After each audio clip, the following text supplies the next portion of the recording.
Okay, well, there are a lot of characters in this game, and especially with strong new characters coming out, it's hard to keep up with what everyone's doing. So let's give 1 or 2 tips for everyone across the board to help us get better at every matchup. Okay, so the first character we're going to start with is Bison, just because he's new and he's the one I was already on when I hit record. But the first one is, don't let him get away with poorly spaced scissor kicks. This is obviously a strong move, but sometimes like people will use it a little too close, and I see a lot of people get away with it. So something like this, if you have a good 5-frame move, like a lot of light kicks, depends on your character. But he's not always safe, especially when they do it in a block string, right? Sometimes, I don't know why, people will do something like this. Maybe they want to catch you mashing after the 3rd jab, right? So if I mash here, I'll get hit by the scissor kick. But if I don't, this is always punishable. Right, so I've seen people do this even in Masters, even in some VODs that I've been doing. I've seen people misspace their scissor kicks. And you might be thinking to yourself, Mikey, in my prestigious high ranking, none of the Bisons are misspacing their scissor kicks. Well, here's a VOD of arguably the best Bison doing just that against Punk. What does he do? Instantly punishes it, gets a lot of corner carry and Oki, so make sure you are too. Now, another one that a lot of people don't know is that Bison has a target combo where he can go high or low. He might use this when he has the bomb on you, but it's actually fuzzyable. What does that mean? Well, if you look at the frame data meter here, you see how on the bottom, the stand medium punch, 7-frame startup, and then for 3 frames it was hitting me, and then it takes 21 frames for the overhead to come out. Right, so there's a 21 frame gap between the standing medium punch and the overhead. Now if I do the low, there's only a 15 frame gap, which means that these aren't hitting on the same frame. The low is coming out before the overhead. That means you could block low first if you think he's going to do this, and then block high later. It's called a fuzzy. I'm going to show you an example where he's going to do both of them to me. I'm not going to pay attention to which one. And as you see, I'm just blocking low first. Even there, if you saw my inputs, I switched to high, but I did it late enough that I blocked the low first. I see I had 100% success rate, and yeah, they don't hit on the same frame. So if a Bison's trying to mix you up with this, especially with the bomb on your head, try to learn this timing. Maybe you have to go to training mode yourself. Just hold down for a bit, and then when the low would have hit you, after that, switch to high. Let's talk about Akuma, second newest character. This might seem like a little bit of a joke or a meme, but his air fireball actually got a lot easier to challenge. His hurt box is bigger, so you can actually anti-air with normal sometimes. It's more consistent anti-air with DP because his hurt box is much lower. Even moves that aren't like the best anti-airs, like that move, which is okay, but kind of specific, sometimes it'll beat it. Now, I'm not saying it's free. Depending on how the Akuma throws the air fireball, it might be a little more tricky if they're good at mixing it up. But it is easier than it used to be, and I think significantly easier in my opinion, because they did make quite a big change on both his hurt box and the fireball's hitbox. Okay, now for Ed. So what you can actually do against him is you get a meaty jab, and then you hold back for just a little bit in case he does do the DP, and then you can go for your next jab. You see how in my inputs on the left there, I actually pressed more jabs, because if he didn't do the DP, I do want to at least, you know, get a little block string going. I mean, maybe I don't. I could also just jab into throw, whatever. You get the point. But you can meaty jab him and block in time. And if he didn't do the DP, you can continue your block string however you'd like. Okay, so one thing a lot of people know about Ed is that if you parry this move, he does not drag you in nearly as close. So he does not get as good of a strike throw situation. But what you also may know is that he could just do this if he sees you parrying, right? So let's say you see the startup, he does this, he just runs up and punish counters. Now, even though this is still a good option for him, you want to be really alert when you're parrying. Don't just tap parry when you see it, hold parry, and then as soon as he moves forward, you drive rush as well. If you're going to parry when you see him holding this move because you don't want to get grabbed or pulled in, like lock in for a bit and focus. If you see him do the dash forward, you also want to do your own drive rush to at least not get thrown or at least play a game with him. A lot of the Eds that know this part of the matchup will just dash backwards instead, or they'll just do this instead, and then you're both fine. Okay, Aki, this one kind of sounds like a meme, and it is to an extent, but if you're poisoned, I recommend taking the throw more often than not. Yeah, take the throw XD. But her damage output if you're poisoned is so insane if you shimmy or she blocks your DP. It's like, I don't think it's almost ever worth going for. And it's not like Bison where if you take the throw, you're still going to have to take like this explosion mix-up after. If you do take a throw against Aki, and she wants to pressure you after her throw, she actually has to do a drive rush medium punch or something similar if you did a back roll. But the thing is, if you ever see Aki turn green after her throw, she can never block in time for a DP. So let's do a throw, and I'm gonna just drive rush block as fast as she can. But the second I notice she went green as Cammy, I'm already buffering. Oh, she went green, I press it, she cannot block in time, right? So if she wants to follow up with pressure after her throw, it loses to DPs. So taking the throw against Aki, especially mid-screen, obviously with throw loops is different, but mid-screen, if you're poisoned, you take a throw, it's not a big deal. She can't actually follow up too fast. So another thing you may notice, I'm going to turn both these on, is that sometimes on block, Aki will do this follow-up, which is only -3. Maybe she'll go for a parry there. Or she might go for the grab. But as you'll notice here, when she does the strike, there's a 21 frame gap, right? And when she does the throw, there's a 33 frame gap. So as we talked about with Bison, you can fuzzy this. Now, the Aki can technically delay her strike to try to catch your fuzzy, but then at that point she'll start losing to your just normal mashing. So if you're fighting an Aki that does this a lot, I would start by just fuzzy mashing it. As you see here, I don't know which one she's gonna do. I'm just pressing jab a little late. I don't know which one she's going to pick, but if she does the strike, I want to block it. If she doesn't do the strike, I want to counter it to throw. See, I press jab there if you see it on the right. So it's the same thing with Bison. You want to press your jab right after you would have blocked the kicks. And now it's up to the Aki to show you she can actually catch your fuzzy with a delayed kick. And if she starts doing that, you can at least start playing the game of mashing both of them, right? Okay, one thing about Rashid is that his overhead is actually +3 on block, and he can make this +4 or 5 to combo it, depending on his knockdown situation. Now, there's probably a lot of these. I have to keep up with the Rashid players and make my own guide. The most common one is that whenever he ends a combo with medium eagle spike, if you see him whiff his stand medium kick, he's likely going for this. Now, he doesn't literally have to, but until you show him, you'll block it. I promise you, almost every Rashid will do it if you see them going for this. So if you see something like medium eagle spike into whiffing the stand medium kick, just block it high, and he's going to be -1. Right, usually it's -3, but now it's -1 because it's meaty. So these are the situations he's looking to use it, because he can actually combo off it. Now, again, this isn't like a be-all answer. He could just whiff medium kick and now go low and then drive rush it or something, of course. But I promise you, until you actually show a Rashid player, you know that they're going for their meaty overhead mix-ups. They're probably going to do it the first time, maybe even the second.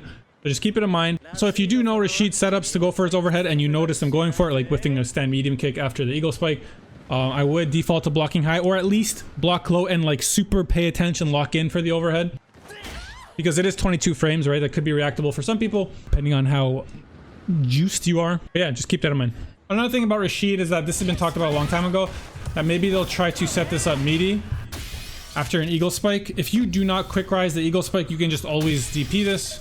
So if you do not back roll after the eagle spike, you can always just DP this because he does not move far back enough.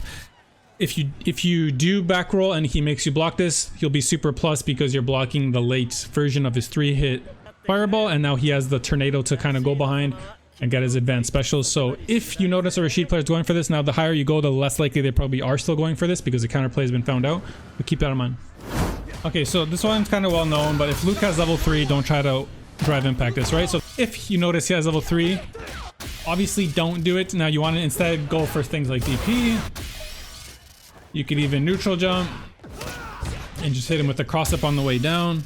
You don't really want to guess at all. You just want to reset the situation. You could just drive reversal it. Or if you absolutely know they're trying to do this because they want to cheese it, you could just, you know, do your level 3 supers and whatnot. So just make sure you're always looking at Luke's level 3 gauge. If he has level 3, they might be baiting you to go for the DI here because it's a very well-known counterplay, so don't do it.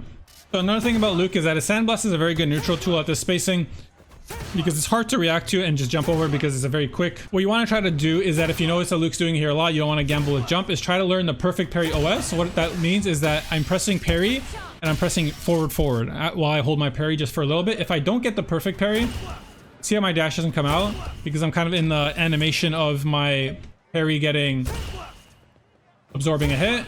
But if I do get a perfect parry, I will get my drive rush because the perfect parry ends quicker and I can do my drive rush. So I would try to get used to doing that against Luke Sandblast. It's a very good tool for him that if you don't show him you're willing to deal with, or at least try to, he'll use it way more than he should be allowed to.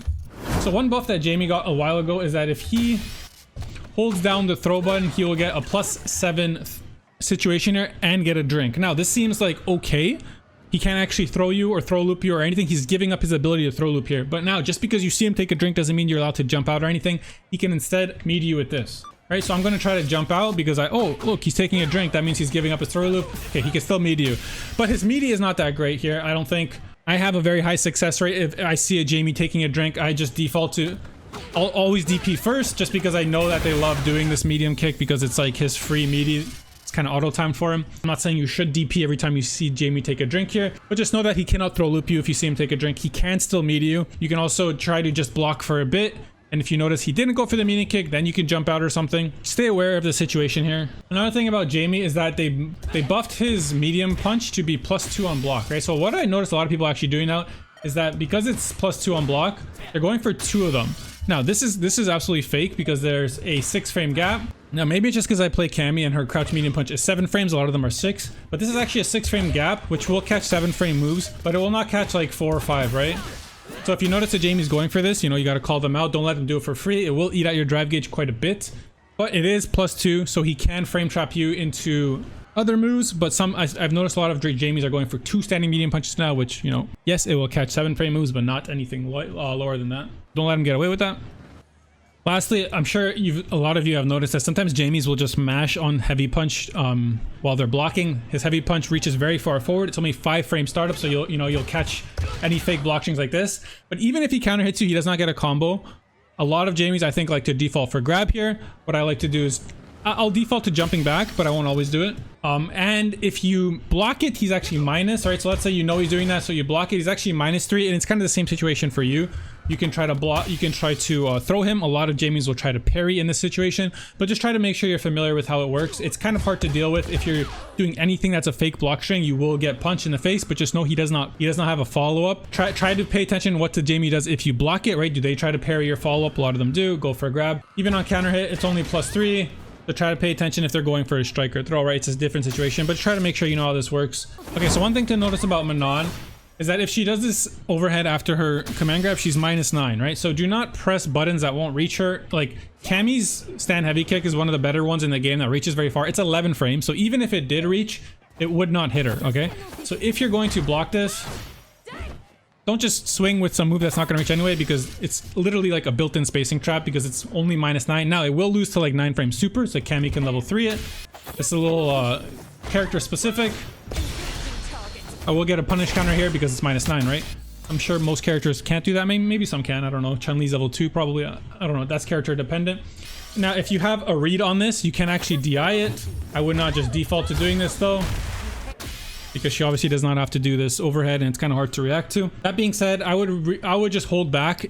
If you're not sure what Manon's going to do, I would hold back. It's very rare they'll go for the low because it's so minus, whereas the high is only -9 and it kind of spaces her perfectly. Let's say you just default going back and Manon goes for a dash. You'll actually goes for a dash into another command grab. You'll actually avoid it. Now this is already a fake setup. It's not something they'll go for often, but I've seen even really good Manons go for this. Also, just as a side note, try to lock in after you take this command grab and really notice what she's doing. If you see her turn green, you kind of just have to respect what she's gonna throw at you, and you know you might be in a guessing situation. If you block the overhead, again, not a big deal. Just don't swing with a move that's not going to reach her. But if you notice her dashing, she's actually minus after this dash, so you can kind of try to check her because it's a little fake pressure, but they will go for it because the mental stack of the situation is kind of high. But really try to be familiar with what your options are. Again, my default is just to hold back because it'll block the overhead. It'll walk away from the dash into command grab cheese. So when Bison came out, I got to play in the good old diamond ranks again. I noticed a lot of Kimberly still go for this move.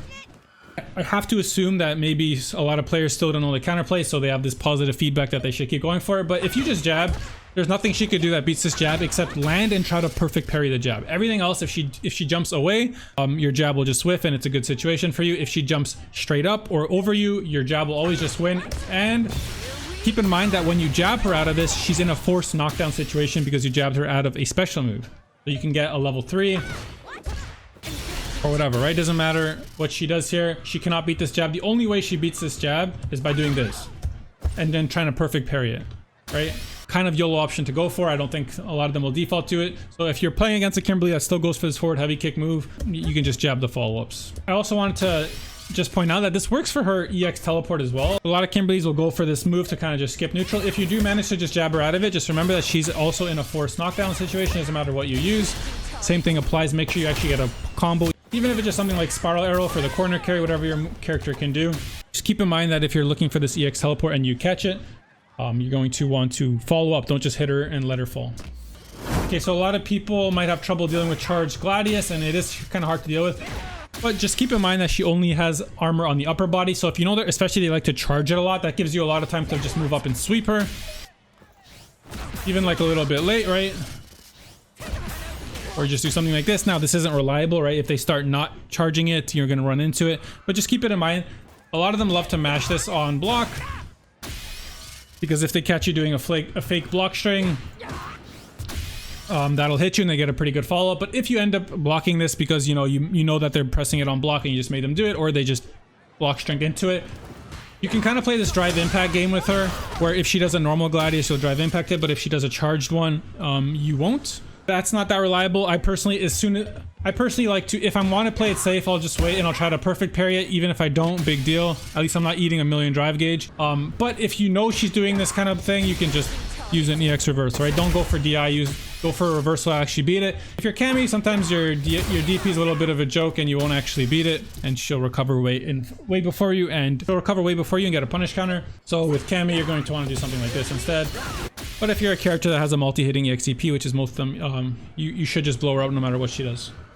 Okay, so the counterplay that everyone should know by now, if she has a stock and she uses her EX Spire at you, you should almost always just drive reversal it. She's spending a stock and 2 bars, and you're spending 2 bars. Good situation for you, get a dash forward. If she's actually opting not to do this and she does her normal one, depending on how far you are, you can press DI like somewhat late and you'll get a punish counter, but because most lilies know this, I think they opt in for the EX, which beats drive impact. So try to drive reversal it instead. Another thing you might notice that lily players do is that they'll do 3 lights, and that pushes you in a distance where it's very hard to counter poke her. It's very hard to hit her with a poke, and it's essentially a built-in spacing trap. So Cammy has one of the better crouching medium kicks in the game, right? After I block these 3 lights, I'm trying to mash with my better mash buttons from this distance, but none of them reach. And she's obviously doing this on purpose so she can get this punish counter crouch heavy punch. If you notice they're doing this, you can maybe sweep. That's kind of YOLO. You can try to jump and punish counter her heavy punch on the way down, or what I like to do the most consistent, I'll just walk back a bit, notice if she's doing it or not, and then try to whip punish that button instead. So the JP one is similar to Ed's, where if he does this move, you might want to parry towards the end because your drive rate is getting low, and then he does this, right? You want to, as soon as you start parrying, you want to lock in. You pay attention to JP, you notice he swings his wand, just do a drive rush, right? It lets you get out of there. Even if he does an aerial on the way down instead of the grab, you'll just get out of the way, and you can reset and not take a punish counter throw. So just really pay attention to JP if you're going to try to parry this move. If he actually manages to take the portal and grab you, it kind of means you're being a little lazy, in my opinion, because I'm trying to react to JP himself. Oh, I did, and you get out of the way, right? Okay, I'm not gonna lie, I don't have much for Juri. I think this character is just super well rounded. If you ask them, they lose to fireballs, as if most characters don't struggle with fireballs in this game. But anyway, the only thing that I know that some Juri players will try to do this block string because it's a frame trap, but it does trade with 4 frames at least, so you can get out of the situation. I mean, she's plus, so it's not that best, but obviously don't mash anything higher than 4. One thing Juri players are doing to combat that is doing something like this. And if you mash at any part of this block string, you'll just get counter hit. Even there. If you know they're kind of doing this with their brain off, you can actually DI after the second medium punch, and you'll beat that. Again, you kind of have to, this is kind of a hard call out. Even after the light kick, you can do it as well.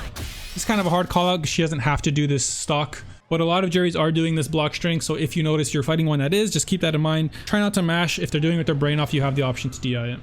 DeeJay is another character where I don't really know exactly what his weaknesses are or what he's doing that he's kind of getting away with. One thing is that when you're from a decent range like this, it's not as threatening to try to walk at him. Sometimes, I'm sure if you've noticed, sometimes you want to play like the walk forward crouch medium kick game, or I'll walk forward even further and grab him or make him whiff, whatever, but you get kind of scared because you don't want to get crouch medium kick drive rush in this game. Now DeeJay doesn't have access to that. His like furthest reaching cancelable normal is only this far, right? So all of these normals that he's using instead, he cannot cancel them, so it's a little safer to play at this range against him and walk forward with less threat, so that's nice. The other thing that is for sure a weakness is that if you manage to get him in burnout, his level 1 is not invincible, only his level 2 and 3 are.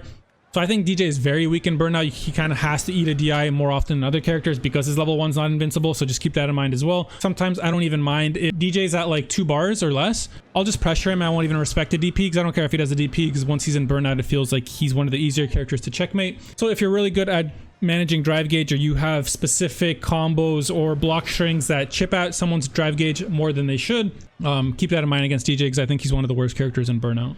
So at this range, Cammy seems like she has a lot of options because she has her spin knuckle, she has a dive kick, she could just jump. If you notice the Cammy likes to do things from these range, it all kind of just lose to you walking back, and you got a punish counter. You also get a punish counter, so they all kind of lose to walking back. They also lose to just neutral jumping if you know she'll go for one of them. So although Cammy has threatening options from this range, just try not to, you know, panic. Walk back if you have to, if you know she's swinging at them a lot. Neutral jump sometimes. As a Cammy player, I get tilted when people are just neutral jumping, so I'm not sure how to deal with it. You can maybe catch them on the way down with like a level 3 or something, but it's kind of hard to do that off a neutral jump. Another thing about Cammy is that Cammy has a lot of things where she'll kind of just space herself for a perfect dive kick that makes her plus in your face again, right? So kind of reset her pressure. If you notice a Cammy is going for this, I recommend trying to walk back. You make it whiff, you get a punish counter. Now obviously she can then switch it up to do this to try to catch your walk back. But all of her lights are actually -2 at best. She doesn't have a -1 light attack, and her crouch medium kick is 8 frames. That leaves a 10 frame gap. If you're forcing a Cammy into this, then she starts leaving a massive gap, which, you know, you can sweep even if you have a 9 frame. You could use your own crouch medium kick more after the 3 jabs. Okay, so this is similar to what we talked about earlier with fuzzy guarding. If you notice, Ryu does light Hashogeki, which is safe on block. The gap between his medium punch and his Hashogeki is 11 frames, right? Whereas if he does a heavy, it's 29. That's a huge difference. Okay, so I have it set so he's going to cycle between the two, and I'm pressing jab. I press jab there, it didn't come out. I press jab here and it comes out. I press jab there, it didn't come out, right? So you can get used to the timing to fuzzy it. Now, he can beat this by doing his medium Hashogeki as it kind of hits right in between them. But that one is -6 on block, and you can just straight up punish it if you ever block it. If you at least force a Ryu to start using medium Hashogeki, you're kind of already won in a way, because he's using a -6 move in his block string, which is very punishable. Most Ryus will default switching between the light one and the heavy one to try to steal plus frames. If you notice you're fighting a Ryu that does that, you can fuzzy. Just get used to the timing when the light one would have hit you, jab right after that, and you'll hit the heavy one. You don't have to jab, you can do crouch medium punches, whatever. And then yeah, if you notice that they started using medium punches specifically to call that out, you can go back to just jabbing, or you can go back to just blocking, because if you block a medium punch one, you get a full punish.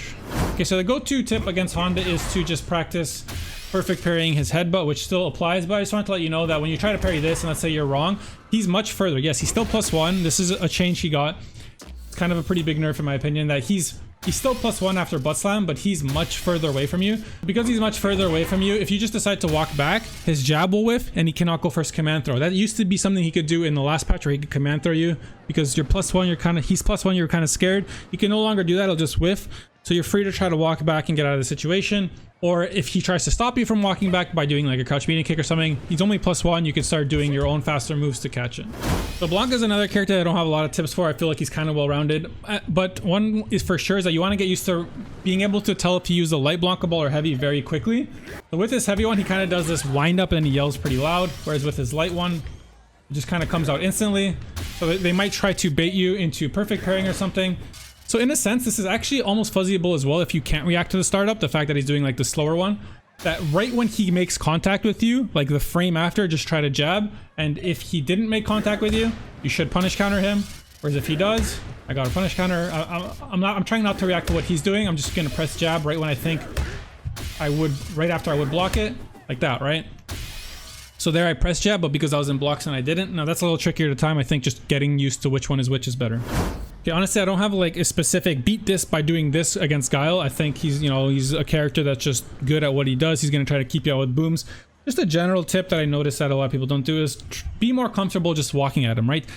If you walk at Guile, he's not going to want to just sit here and like down back, right? He might actually start walking back because he wants to make you whiff. He might start pressing buttons himself because he's not going to want to do stuff and just let you walk him down and go for strike throws, right? If you notice he starts walking back, you're more free to jump. He has anti-airs that aren't flash kick, but you won't get flash kicked for sure if he's walking back because he cannot have that charge. People seem to either guess like he's gonna throw a boom, I'm gonna jump, or I'm gonna say you're parrying it. You have to be more comfortable just walking at him, right? Parrying the booms, walking at him, make him whiff, make him walk back. But one person I recommend watching this is just YouTube Idom versus NuckleDo. They've been playing quite a bit recently in like TNSs or can openers. And Idom is a person who's using a character that walks way slower than mine, but he's so good at fighting NuckleDo that like I get inspired. I'm like, I'm gonna try to play like him on top of just being Cammy, and then it should be so hard for Guile to deal with me, right? Okay, the better Kens have probably already stopped doing this, but if a Ken does his target combo, you can kind of just press DI unless they show you specifically they know how to deal with it, right? If he does the light version after, if he does light Jinrai after his target combo, I'm mashing DI, it won't even come out because it's a true block string. And because it doesn't come out, that means you know he did light, and you can always punish counter it, right? No matter what he does, you'll punish counter him. If he does medium or heavy, your DI will come out, and you'll punish counter him no matter what he does. So that's just a trick to know if you notice you're fighting a Ken who does his target combo a lot into a Jinrai to try to mix you up. If you press DI and it didn't come out, it means he did light, which means you can just punish counter after light. If it does come out, you'll just win. Now, obviously he does not have to do a follow-up. You could just try to do this instead, right? But if he stops doing the follow-up, well, now you can punish counter that, so you're at least, you know, making him be a little more honest. Now, a lot of Kens in general probably have stopped doing target combo on block because, or if they do it, they'll just go into EXDP for a safe true block string, which is fine. That's good too because you just made them waste 2 bars. But in some of the lower levels, I'm sure Kens still do this, so don't let them get away with it. A very common thing some Kens are doing is medium kick Jinrai. And if he does not space this very well, just notice that the follow-up is -5. So depending on your character, you can punish it. I think most good Kens will space this well. Even that, I don't think it was spaced particularly well, but it should be out of range for my 5-frame to hit, right? So it's just to keep it in mind, but that one probably won't come up as often. Okay, one thing that Chun Li's like to do a lot is this block string, crouch medium punch, stand medium punch into crouch medium punch. This is a fake block string with 6-frame gap. You can always mash it. If you notice a Chun Li is doing this to you, you know, force her to be a little more honest. She's gonna have to do stand medium punch into like stand jab or something to actually frame trap you. That's just something to note, that if it's something you notice that Chun Li's doing, you should have your response ready. Another thing, I don't know why Chun Li's love doing this, is that after they do this up kick, a lot of Chuns love to do this, right? One thing is, if you know they do it, just don't back roll, right? So I'm just gonna let go of my controller and she just ends up on the other side of me very far. If you did back roll by accident and you notice she's drive rushing you, oh, shoot into the air, like this, none of this is real. You could, right, you could just do a medium, whatever. Or you can just walk forward. You know, you can do this late. Like, let's say you're blocking ready for the meaty. You saw she went into the air. You just walk forward and get out of the way. I don't know why Chun Li's love to do this after EXDP. I promise you, saw like 50% of the Chuns I run into online, let's say they do a random wake up DP because, you know, they read that I was going for a meaty. So many of them like to do this as a follow-up to it. I have no idea why. If you're fighting a Chun that does like to do it, just notice it's pretty fake. Just don't back roll 1, or if you did back roll 2 and you notice they're going for it, you know, you can meet her in the air, you could walk forward after. Now, this is similar to Manon, where you really want to lock in after you get command grabbed, right? So the only thing that Zangief can do that's like meaty, really meaty, is his sweep, and it's still -9, right? So if you have a 9-frame sweep that reaches that far, you might be able to punish him. Maybe he could perfectly space it, but it's quite hard. So keep that in mind. Even if you don't want to do that, one thing I would just recommend doing is just default to down backing.